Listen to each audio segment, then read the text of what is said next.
Journalist అంటే media prostitute అనేటటువంటి అర్థాన్ని మార్చేసినటువంటి రాధాకృష్ణని తన వారాంతపు కొత్త పలుకులతో జగన్మోహన్ రెడ్డి గారిని ప్రతి వారం కూడా తన మనోగతంగా విషం చిమ్మేటటువంటి ప్రయత్నంలో ఈసారి ఇంకొక అడుగు ముందుకు వేసి మరి ఆంధ్ర రాష్ట్ర ప్రజలతో పర్టికులర్లీ వైఎస్ఆర్సీపీ మహిళా లోకంతో చెప్పుతో కొట్టించుకునే విధంగా దుష్టాంతపు పలుకులు పలికాడు. ఎంత నికృష్టపు జన్మ ఈ రాధాకృష్ణదో మరి అర్థం కావట్లేదు. మీడియా ఛానల్ నడిపేటటువంటి వ్యక్తికి విలువలుండాలి. అసలు ఆ కాన్సెప్ట్ అనేదే ఈ రాధాకృష్ణ దగ్గర మచ్చుకైనా కూడా కనపడదు. ఎందుకంటే చంద్రబాబు నాయుడు గారి జపం చేసేటటువంటి నేపథ్యంలో కులగజ్జి ఒళ్ళంతా అణువణువు కూడా పట్టేసి మరి జగన్మోహన్ రెడ్డి గారు ఎప్పుడైతే, ఎందుకంటే చంద్రబాబు నాయుడు అమరావతి పేరుతో ఈ రాష్ట్ర ప్రజల్ని మోసం చేస్తున్నాడు, దాన్ని అడ్డం పెట్టుకుని మరి దోచుకుందాం దాచుకుందాం అనేటటువంటి కాన్సెప్ట్ లో ప్రజల్ని మాయ చేస్తున్నాడు. ఈ మాయ వీడాలి. మరి మరి ప్రభుత్వ ఖజానాకి ఎట్లాంటి ఇబ్బంది కలగకుండా, అలాగే వనరులన్నీ మరి అందిపుచ్చుకున్నట్టుగా ఉన్నటువంటి మరి మచిలీపట్నం, అలాగే గుంటూరు, విజయవాడల్ని కలుపుతూ మావిగన్ అనేటటువంటి ఒక గన్ షాట్ ని మరి జగన్మోహన్ రెడ్డి గారు ప్రజల్లోకి సంధించడం జరిగింది. ఇది ప్రజల్లోకి చొచ్చుకుపోయింది అన్న మాట మరి వాళ్ళకి తూటాల్లాగా మెదడులోకి గుండెలోకి చొచ్చుకుపోయి మరి రాధాకృష్ణకి ఏం చెయ్యాలో తెలియక ఇంత వివరణాత్మకంగా జగన్మోహన్ రెడ్డి ఇంత విజన్ తో మరి ఎట్లాంటి లొసుగులు లేకుండా, ప్రజల మీద భారాలు లేకుండా మరి ఇంత గొప్పగా రాజధానిని క్రియేట్ చేసుకోవటానికి ఇంత మంచి ఆలోచన ప్రజల్లోకి గుప్పించేశాడు. మరి ఏమిటి చంద్రబాబు నాయుడు పరిస్థితి? దీన్ని ఎట్లా అయినా సరే డైవర్షన్ పాలిటిక్స్ లో భాగంగా ఏదో ఒకటి చెయ్యాలి అని చెప్పని ఎంతటి కిరాతకానికి దిగజారిపోయి, నిజంగా కడుపుకి అన్నం తింటున్నావా, గడ్డి తింటున్నావా?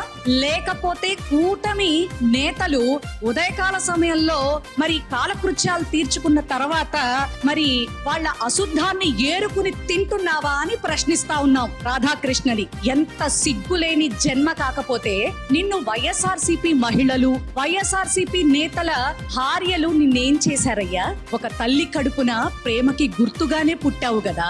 ఏం జన్మ నీది, సిగ్గులేని జన్మ. ఉలగజ్జి ఉండొచ్చు కానీ ఇంత దారుణాతి దారుణంగా మరి ఒక వ్యక్తిని వేషించడం అనేది, మరి అందులోనూ ఆ వ్యక్తి పతనాన్ని కోరుకుంటూ ఇంతకి దిగజారిపోవడం అనేది ఒక్క నీ విషయంలో మాత్రమే కనపడతా ఉంది. ఏంటంటే ఈ రోజున మా నేతల ఆగ్రహావేశాలు చూసేటప్పటికీ మీ సీఎం గారు, డిప్యూటీ సీఎం గారు, లోకేష్ గారు ట్వీట్లు చేస్తా ఉన్నారు. మరి నీదేదో పరమ పవిత్రమైనటువంటి దేవాలయం అన్నట్టు, నువ్వేదో గొప్ప మహానుభావుడు అన్నట్టు నీ మీదకి మరి మా వాళ్ళు వచ్చి మరి ఆడవాళ్ల జోలికి వస్తావా, క్షమాపణ చెప్పు అని నీ కార్యాలయాన్ని చుట్టుముడితే అది తప్పు అని వేదాలు వల్లిస్తా ఉన్నారు. మరి మా సాక్షి మీడియా మీదకి మరి ఎలా చెలరేగిపోయారు. మరి ఆ రోజున ఈ హోమ్ మినిస్టర్ గాని మరి ఈ సీఎం గారు గాని వీళ్ళెవ్వరూ కూడా మరి బయటకు వచ్చినటువంటి సందర్భాలు గాని, మాట్లాడినటువంటి సందర్భాలు గాని మనకెక్కడా ఎందుకు కనిపించలేదు? నువ్వేమన్నా పెద్ద పైనుంచి కిందకి దిగొచ్చావా? అంటే నువ్వు చంద్రబాబు నాయుడు గారిని ఆకాశానికి ఎత్తేసేటటువంటి పనిని ప్రతిరోజు పెట్టుకుంటూ ఉన్నావు కాబట్టి నువ్వెట్టాంటి తప్పుడు పని చేసినా, ఎంత స్థాయికి దిగజారిపోయినా నిన్ను సపోర్ట్ చేసుకుంటాము అని చెప్పేటటువంటి సీఎం ఈ ఆంధ్ర రాష్ట్రానికి ఉండటం నిజంగా ఆంధ్ర రాష్ట్ర మహిళల దురదృష్టంగా మేము భావిస్తా ఉన్నాం. ఏం చంద్రబాబు నాయుడు గారు కళ్ళబొల్లి ఏడుపులతో నీ భార్య గారిని ఏవి అనకపోయినా కూడా అసెంబ్లీలో ఏదో అనేసేశారు అని మీడియా ముందుకొచ్చి ముసలి కన్నీళ్లు కార్చి ఇష్ట రాజ్యంగా ప్రవర్తించావే. ఆనాడు రాష్ట్ర వ్యాప్తంగా ఆత్మగౌరవ సభలంటూ పెట్టావే. ఈ రోజున మా నేతల శ్రీమతుల్ని అంత నీచంగా ఈ నికృష్టుడు రాధాకృష్ణ మాట్లాడితే ఒక బాధ్యత కలిగినటువంటి సీఎం గా, నీ కొడుకు ఒక మంత్రిగా, అలాగే గౌరవ హోమ్ మినిస్టర్ గా, డిప్యూటీ సీఎం గా ఆడవాళ్ల జోలికి వస్తే ఊరుకోమని చెప్పేటటువంటి మీరు ఈ రోజున ఇంత అవమానాన్ని ప్రతిపక్షానికి సంబంధించినటువంటి మహిళల మీద, అలాగే నేతల శ్రీమతుల మీద జరుగుతా ఉంటే ఈ యొక్క పాశవిక దాడి అని చెప్పాలి. ఇంత దారుణంగా మరి ఈ రాధాకృష్ణ ప్రవర్తిస్తా ఉంటే నీ ఆఫీసుకు పిలిచి చెప్పు తీసుకుని కొట్టి నువ్వు మావిగన్ని డైవర్ట్ చేయటానికి ఇంతకు మించి నీకు ఎలాంటి ఆలోచన తట్టలేదా అని భయం చెప్పవలసినటువంటి తమరు సపోర్ట్ చేస్తున్నారంటే ఇంతకు మించినటువంటి దిగజారుడుతనం ఉందా అని మేము అడుగుతా ఉన్నాం. ఏమ్మా హోమ్ మినిస్టర్ గారు, మొన్న మరి అరవ శ్రీధర్ బారిన పడినటువంటి హర్షవీణ విషయంలో పాపం రోడ్డు మీదకి వచ్చి ఒక్క మాట మాట్లాడలేకపోయావు గాని ఈ రోజున మా నేతలు మరి ఏబిఎన్ ఛానల్ ని ముట్టడి చేయటం చాలా తప్ప అమ్మా. ఎంత న్యాయబద్ధంగా హోమ్ మినిస్టర్ పదవిని మీరు ఎలగబెడుతున్నారు తల్లి. ఆంధ్ర రాష్ట్రం అంతా కూడా చూస్తా ఉంది. చూడు mister broker Krishna, sorry alias బూతుకిట్టు రాధాకృష్ణ, నిన్ను ఏమనాలో కూడా మాకు అర్థం కావట్లేదు. అసలు ఏమన్నా కూడా తప్పు లేదు అనిపిస్తా ఉంది. ఒక వ్యక్తిని ఎదుర్కోవడానికి ఆ వ్యక్తి కాదు శక్తి అని మీకు తెలుసు కాబట్టే ఆయన్ని ఎదుర్కోవటానికి ఇంతటికి దిగజారిపోతున్నావు. ప్రతిరోజు కూడా ఇంతకు మించి దిగజారువేమో అనుకుంటున్నాం గాని మరి నీ బతుకు ఎంత నీచమైనటువంటి బతుకో మరి ఈ కొత్త పలుకులు అనేటటువంటి విషయం ద్వారా నీ బతుకు ఎంత నీచమైందో ఈ రోజున ఆంధ్ర రాష్ట్ర ప్రజలందరికీ కూడా తెలిసింది.